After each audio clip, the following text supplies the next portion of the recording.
Olá, hoje nós vamos falar sobre a nossa primeira aula, que é o chamado. O chamado. Será que você se sente chamada? Será que você se sente pertencente ao reino de Deus? E a outra questão que fica é chamada para quê? Para que exatamente eu fui chamada? Então eu quero dizer que todas nós somos chamadas para sermos protagonistas do reino de Deus. Nós não somos chamadas para ser uma mera coadjuvante, aquela que está no meio da multidão, mas nós somos chamadas para atuar no reino de Deus. Na nossa introdução, na nossa aula de boas-vindas, nós falamos que nós precisávamos nos relacionar com Jesus, que era ter intimidade com Ele, sermos transformadas por Ele, e então nós somos chamadas a participar da missão de Jesus. Esse é o grande chamado, para ser participantes do chamado de Jesus, participantes da missão de Jesus. Eu quero ler com vocês Mateus de 28, de 19 a 20. Portanto, vão e façam discípulos a todas as nações, batizando em nome do Pai, do Filho, do Espírito Santo, ensinando-os a obedecer a tudo que eu tenho ordenado. E então eu estarei sempre com vocês até o final dos tempos. Jesus estava falando isso no finalzinho, quando ele estava voltando aos céus. Ele já tinha morrido, ele já tinha voltado e ele deixou as últimas instruções. E a instrução dele foi: vão por todo mundo. Essa foi uma ordenança, inclusive no versículo fala, né? Aqui, ó, ele fala assim: portanto, vão, façam os discípulos, ensinando a obedecer a tudo que eu ordenei. Uma ordem. Jesus estava dizendo: vão pelo mundo, ensinem a obedecer, batizem, façam discípulos. Então, essa ordem não foi apenas para os apóstolos que estavam lá todos os dias com Jesus, foi para os discípulos. Nós somos discípulas de Jesus. Essa ordem ficou para mim, para você e para todos aqueles que entram no reino de Deus, que fazem parte do reino de Deus. Mas por que muitas vezes nós não nos sentimos preparadas para poder atuar com força no reino de Deus, de sermos aquelas mulheres realmente atuantes no reino de Deus? E paira dentro de nós um sentimento, um pensamento de que nós ainda não conhecemos profundamente a Bíblia, e por isso nós não podemos, ou que nós seremos julgadas, ou que as pessoas vão nos criticar, ou que vão fazer alguma pergunta, a gente não vai saber responder. Mas a grande verdade é que essa dúvida vem porque nós achamos que depende única e exclusivamente de nós. Mas a própria Bíblia, quando a gente vai ler lá em Isaías 11, se você quiser abrir a sua Bíblia para acompanhar comigo, Isaías 11, 2, está falando sobre Jesus. Esse é um texto messiânico que fala sobre a vinda de um renovo.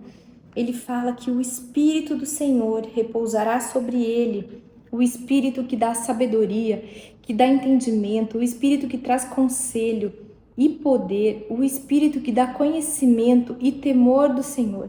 E ele se inspirará no temor do Senhor. O que está dizendo aqui é que Jesus ele viria como o Salvador, ele seria o renovo para Israel. Mas ainda assim o Espírito Santo é quem dava sabedoria, entendimento, que trazia conselho, poder, conhecimento e temor do Senhor. Eu quero te dizer, minha amada, que hoje, se você se sente incapaz de falar de Jesus, de falar do reino de Deus, peça conhecimento, peça entendimento, sabedoria, conselho, poder. Você não está sozinha. E quanto ao julgamento das pessoas, isso daí a própria Bíblia já nos alertava. Nós seríamos refutados pelo mundo por conta do que nós cremos. Eu quero falar para você que esse sentimento que você sente, que eu sinto e que já senti muito durante toda a minha vida, de não me sentir preparada, vários homens na palavra de Deus também se depararam com esse sentimento. E eu vou começar falando para você sobre Moisés. Moisés, lá em Êxodo 4 a 10, ele disse assim: quando Deus o chamou para liderar o povo até a terra prometida, para sair do Egito, para serem libertos, Moisés, que era aquele homem que tinha sido separado do seu povo, tinha ido morar no Egito, tinha ido ser cuidado como um rei, mas que depois de tantas confusões que aconteceram, ele acabou fugindo, mas Deus o encontra e no momento do seu chamado, o que Moisés diz? Deus, mas eu não sei falar. E ele mostrou sua insegurança para Deus, dizendo que ele não saberia falar quando o faraó o chamasse para uma audiência e Deus falou, mas eu estarei com você, eu estarei com você. E Moisés realmente se tornou um grande líder, ele foi se sobressaindo cada vez mais, ele foi crendo que o Senhor poderia levá-lo a se tornar líder de uma nação. O outro exemplo está em Gideão. Gideão, ele era apenas uma pessoa comum, de um lugar comum. Ele estava escondido porque o seu povo estava sendo atacado. Ele estava escondido num lugar onde pisavam uvas e estava debulhando trigo porque ele não queria ser visto. E aí chega o anjo do Senhor e fala para ele, chama assim, poderoso guerreiro, bravo guerreiro, forte guerreiro. E ele olhou para o anjo e falou assim, acho que você está falando com o Gideão errado. O Gideão que você está procurando não mora aqui não, eu sou o menor da minha tribo. A minha tribo é menos importante de Israel. Não sei por que você está falando comigo desse jeito, anjo. E o anjo continuou chamando ele de bravo, herói, de corajoso, guerreiro. Ele duvidou que Deus seria capaz de levantá-lo, porque ele se via como o menor da sua casa, o menor da sua tribo. Mas ele creu que o Senhor estaria com ele, porque o próprio Deus prometeu que estaria com ele. E esse homem se tornou um líder fabuloso. Ele destruiu os postes de Azerá, de Baal. Ele liderou um exército e ele salvou o seu povo. Ele foi um salvador, foi um juiz poderoso. O outro caso é Zacarias, que era o pai de João Batista.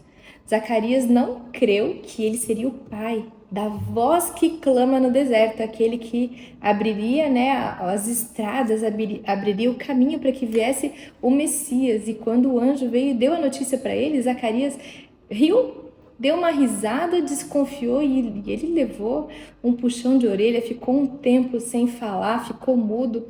Por quê? Porque ele não creu que ele seria chamado para ser o pai desse homem. Outro exemplo é Pedro, o próprio Pedro, que durante toda a Bíblia, né, se mostrou um homem tão impetuoso, tão forte, foi lá, cortou a orelha do soldado que estava indo pegar Jesus para levar para a crucificação. Porém, esse mesmo homem negou Jesus 3 vezes. E após negar Jesus, ele se sente indigno de ser participante do reino de Deus. E ele volta a pescar, e quando Jesus o chama para pescar homens novamente, ele fala, mas eu sou um pecador. A Bíblia não fala que ele diz isso, mas todo esse movimento que Pedro fez de voltar a pescar, de se tornar alheio a tudo que estava acontecendo, é porque ele se sentia indigno, porque ele havia negado o seu mestre. Quantas vezes nós mesmos erramos, pecamos, damos passos para trás e nos sentimos indignos de ser participante do reino de Deus. O próprio Jesus vai lá e tira ele daquele marasmo, tira ele daquele mar de lama e fala, Pedro, te fiz pedra, vem pescar homens, para de ficar pescando peixinho, não foi para isso que você foi chamado. O outro exemplo que eu quero dar para vocês é Jeremias. Jeremias se sentia muito jovem, achou que as pessoas não iam dar muita bola para ele. E então Jeremias, quando Deus o chama, ele fala, Deus, mas as pessoas não vão me ouvir. Eu sou muito jovem, eu não tenho muito o que falar para as pessoas. Mas aí Deus fala, eu sou contigo, eu sou contigo. Você vai falar o que eu falar, você vai proclamar decreto para essa nação. Era um povo muito idólatra, então Jeremias creu que o Senhor estaria com ele, mas ele desconfiou que ele era capaz de fazer isso. Outro homem que, para mim, é talvez um dos homens mais importantes da Bíblia, Isaías.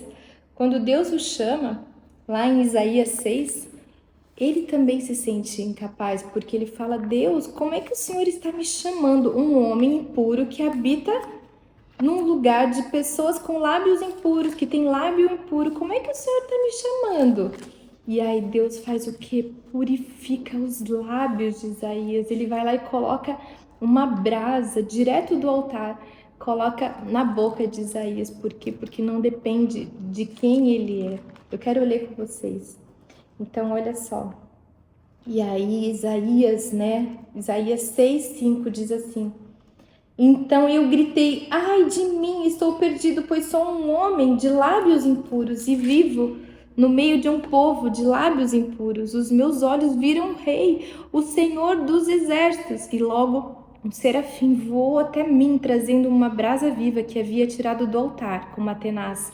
Com ela tocou a minha boca e disse: vejam, isso tocou os seus lábios, e por isso a sua culpa será removida, o seu pecado será perdoado. E então eu ouvi o Senhor conclamando: ouça isso.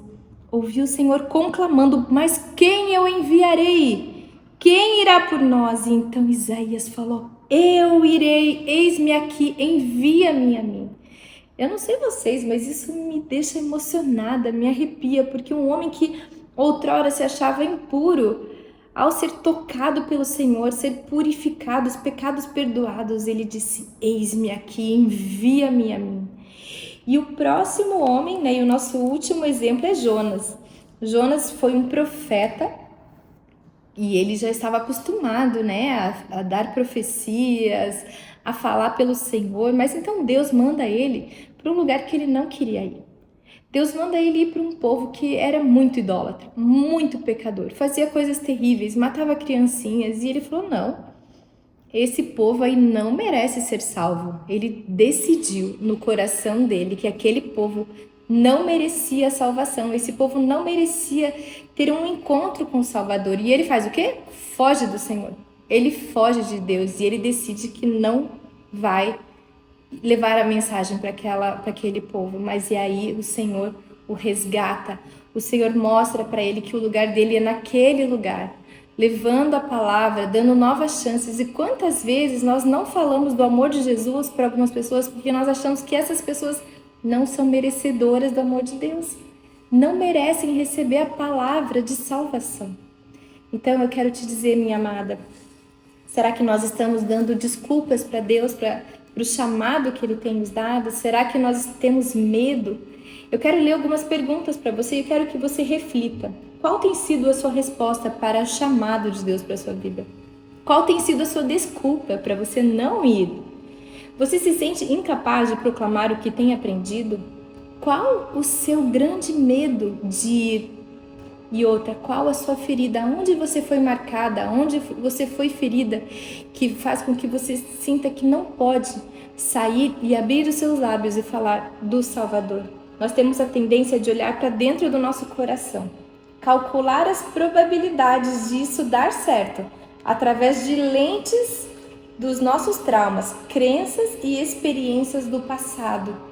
Chegou a hora de a gente limpar esse óculos, tirar os traumas, tirar as coisas que nos marcaram, as nossas feridas, ou até mesmo jogar esse óculos fora e colocar um óculos novo, para a gente enxergar com os olhos de Jesus.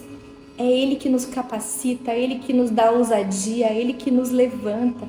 Você foi chamada, minha irmã. Hoje é o dia do seu chamado. Se você acha que não tem um chamado, eu quero dizer, você é chamada. Você foi chamada para levar a palavra do Senhor, para proclamar o Evangelho. Nós temos, né, a Escritura que afirma para nós que nós antes estávamos mortos nos nossos delitos. Nós éramos como mortos. Imagina um cadáver morto, né? Nós estávamos mortos porque a gente estava cheio de pecado. Nós seguíamos o padrão do mundo, nós éramos inimigos de Deus e estávamos escravizados pelo pecado. Contudo, pela graça, nós fomos crucificados com Cristo, ou seja, aquela pessoinha cheia de trauma, cheia de medo, cheia de questionamentos, foi crucificada na cruz de Jesus. Já não existe mais por que duvidar. A nossa história passada foi colocada lá na cruz com Ele, lá na cruz de Jesus. E já não sou mais eu quem vive, é Cristo que vive em mim. É Cristo que vive em mim, Ele vive em mim. Essa é a sua nova natureza, é a minha nova natureza. Nós temos um modelo perfeito para seguir e é por isso que nós somos discípulas de Jesus. Nós somos chamadas para ser discípula de Jesus, para seguir o nosso Mestre. Será que você crê nessa palavra? Você se sente pronta, se sente chamada? Se Cristo era amor, se Cristo é amor, preste atenção. e você agora vive a vida de Cristo, você é amor. Não tem nada que diga contra isso, é a palavra de Deus. Se Cristo era ousado, você é ousada. Se Cristo tinha compaixão, era compassivo, você é compassiva, você sente compaixão pelos feridos, pelos pobres, pelos humildes. Se Cristo era sábio, você é sábia. Se Cristo tinha fé, você tem fé. Se Cristo era sal e luz do mundo, eu também sou e você também é. Se Cristo é filho, você é filha. Você tem nome e sobrenome, você tem um pai, você carrega um DNA celestial. Você foi chamada para ser filha, discípula do seu mestre. Eu sou o que a Bíblia diz que eu sou. Será que você pode repetir isso comigo? Eu sou o que a Bíblia diz que eu sou. Lá em 1 Pedro 2,9, eu quero que você repita comigo bem alto e diga: vocês, porém, você pode pôr o seu nome, eu vou falar o meu nome. Você, porém, Carolina, é uma geração eleita para anunciar as grandezas daquele que o chamou das trevas para a sua maravilhosa luz. Na verdade, eu vou ler esse versículo inteiro, porque ele é incrível e ele nos dá essa direção, ele firma a nossa identidade, está em 1 Pedro 2,9. Vamos ler. Se você tiver a sua Bíblia, 1 Pedro 2,9. Vocês, porém, Carolina, é geração eleita, sacerdócio real, nação santa, povo escolhido, você é escolhida de Deus, para anunciar as grandezas daquele que o chamou das trevas para a sua maravilhosa luz. Nós fomos chamadas, esse é o seu chamado. Nós fomos regeneradas e alcançadas pela graça para anunciar o Evangelho. Foi para isso que nós fomos chamadas. Aqui nesse versículo diz assim, ó, que nós somos escolhidos para quê? Para anunciar a grandeza daquele que nos chamou. Nós fomos regeneradas para proclamar, para anunciar o Evangelho. Nós somos transformadas de glória em glória à imagem dele. Está em 2 Coríntios 3,18. Então, por isso que quando você se sente tão pequenininha e incapaz, você está num processo de crescimento, de amadurecimento, de glória em glória ao Senhor que deposita dentro de você os atributos necessários que você precisa para se tornar essa pessoa, o sacerdócio real, nação santa, geração eleita. Então creia, essa é a promessa do Senhor para você nesse dia. Nós queremos falar aqui também sobre a história de Abraão. A história de Abraão, ela ilustra muito bem esse chamado. Abraão, ele era um homem próspero do seu tempo. Era um homem que, naquela época, não existia esse negócio de ser cristão, de ter Bíblia, nada disso. Ele estava lá, numa terra, na terra dos caldeus, e ele ouve a voz de Deus. Abraão, ele era um nômade, ele vivia em barracas, ele tinha todo o seu rebanho, um homem muito próspero, muito rico, mas ele ouve um chamado e Deus fala para ele, fala: Abraão, sai da sua tenda que eu quero falar com você. Sai da sua tenda. E ele falou assim: você sai da sua casa, da sua parentela e vai para um lugar onde eu vou te chamar, aonde eu vou te levar. Deus não deu para ele direção, não deu um mapa. Deus não mostrou como seria o caminho, não falou que ia ser difícil, por onde que ele ia passar. Ele falou: só sai, meu amigo, só vai. Creia em mim, eu vou estar ao seu lado. E se você crer, olha para as estrelas do céu. Eu farei a tua herança, farei com que seus filhos sejam mais numerosos do que as estrelas do céu, do que os grãos de areia na praia. E Abraão creu, a palavra de Deus diz que ele creu e que isso foi atribuído a ele como herança. Ele recebeu uma herança eterna do Senhor porque ele creu no Senhor, ele creu que Deus tinha algo grandioso lá na frente. E não é à toa que Abraão é chamado de pai, né, dos judeus. Ele é o pai porque ele foi o primeiro, foi o pioneiro, ele creu nas promessas do Senhor. Mas eu quero me ater aqui a 3 renúncias que Abraão fez. A primeira renúncia foi a renúncia da terra. A Bíblia fala: sai da sua terra. Ele estava saindo de uma segurança geográfica, muitos de nós somos chamados para sair do lugar mesmo onde estamos. Isso não é algo figurativo, é sair do seu lugar. Eu posso contar o meu exemplo, que eu saí de um lugar onde eu trabalhava. Deus me tirou desse lugar para me colocar em outro lugar. Pode ser que Deus não está te chamando para sair disso, de algum lugar, mas Deus está te chamando para que você se mova, para que você se movimente, para que você dê passos, para que você esteja em movimento. Sai da sua terra, para de ficar aí sentadinha, assistindo televisão, rolando a tela do seu celular. Se levanta e saia, olhe para o céu, Deus tem coisas grandes para você. A segunda coisa é saia da sua parentela, ou seja, são hábitos que você acreditou que eram normais durante toda a sua vida, são vínculos culturais. Por exemplo, o Rio de Janeiro é um lugar onde as pessoas costumam falar palavrões e para eles está tudo bem. Muita gente de lá fala palavrão porque faz parte do dia a dia, mas quando nós temos esse encontro com Jesus, com o Evangelho, essas palavras torpes, que a palavra Bíblia diz que são palavras torpes, elas nos agridem. Então nós vamos contra aquilo que durante uma vida inteira nós cremos que eram hábitos, eram tradições. Então nós cortamos o vínculo cultural. A terceira renúncia que se deve fazer é sair da casa do seu pai. E sair da casa do seu pai, também pode ser que você tenha que sair da casa do seu pai. A Bíblia fala que quando um homem e uma mulher se casam, eles têm que sair da casa dos seus pais. Isso é bíblico, é bíblico. Por isso hoje, se você é casado e mora com pai, com mãe, chegou a hora de você fazer sua malinha e procurar o seu cantinho. Mas aqui ele está falando sobre identidade e proteção. Quantas vezes nós somos marcadas por uma identidade? Um exemplo é a criança que passou a vida inteira ouvindo que ela era preguiçosa. A vida inteira preguiçosa. Ela realmente se sente preguiçosa. Onde ela senta, ela se encosta. Isso foi uma identidade que foi marcada. Uma mãe, um pai fala: você é preguiçoso mesmo, você não vai dar nada na vida. E essa criança, essa pessoa, ela crê que ela é desse jeito e ela se torna um adulto que levará consigo essa identidade. Chegou a hora da gente romper e nós sabermos quem nós somos através da palavra de Deus, daquilo que Ele diz sobre mim e sobre você.